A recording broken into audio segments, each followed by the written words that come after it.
I'm Miranda Miller. If you've been following along or paying attention this year, you'll realize that I'm now just a gravel athlete. And through my program with SRAM, I've been riding a bunch of different bikes. And today in this video, I'm going to take you through my Canyon Grizl. So I'm not sure who invented sizing for gravel bikes. I'm usually a perfect 54 on my road bike. My last gravel bike was a 52 and it was too big. And I'm a size small in the Canyon Grizl. It actually fits me really well. I just haven't been size small in anything in a really long time. Oh, pro tip, don't just go off the size of your road bike. Make sure you get sized properly. One of my favorite things about the Canyon Grizl actually is it feels to me like a blend between a racy gravel bike and an adventure bike. It handles really well when loaded up with racks, but then it also has a little bit more aggressive geometry for sprinting, road riding, being fast and zippy. So as far as gearing goes, I've been running the SRAM Access Force all year with a 38 tooth chainring and a 1044 tooth cassette. Should I have changed this up for anything at any point? Yes, probably.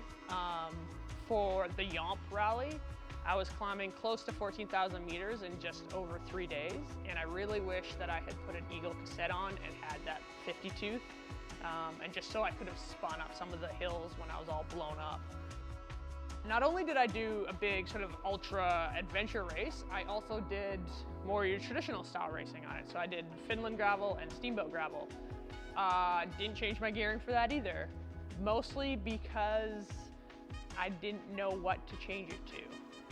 So Ross, who works for SRAM, was trying to get in my head before Steamboat, telling me I needed a bigger chainring. So naturally, I didn't change it because I didn't want to give him that pleasure. And about 30 minutes in, I was like, I am very undergeared. I would have liked a bigger chainring. But on the flip side of that, I got the gnarliest leg cramps halfway through the race, and I don't think I would have been able to finish if I had bigger gearing. So you know what, it all worked out in the end.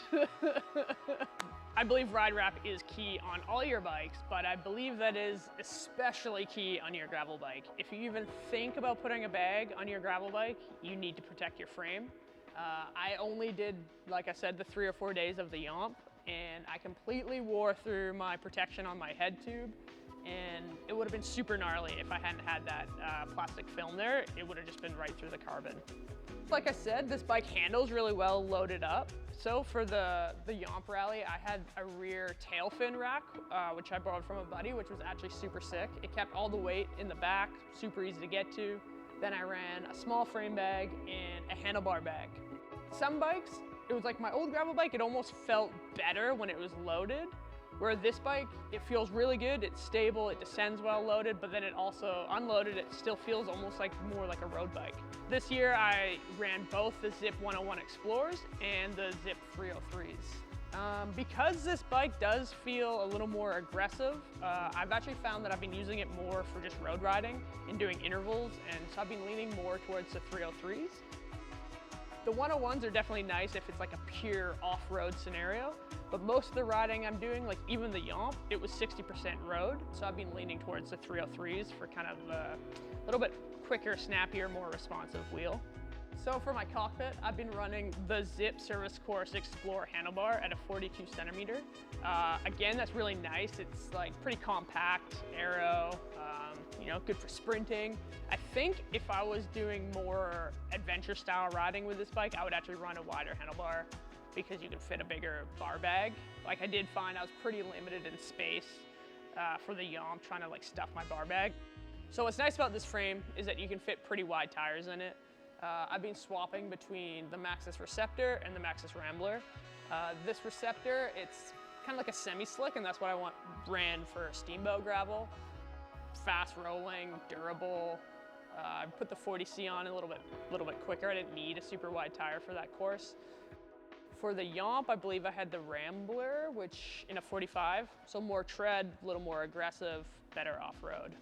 So one thing I think is like really cool about gravel bikes is that you can kind of just like hammer them and nothing really happens. I've put, I think, just over 2,300 kilometers in the last 8 months on this bike, and pretty hard kilometers, some of those for sure.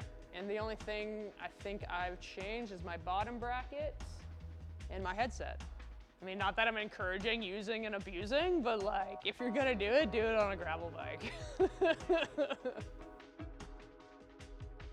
This is like more than 10 points, but like, this is like a bonus point.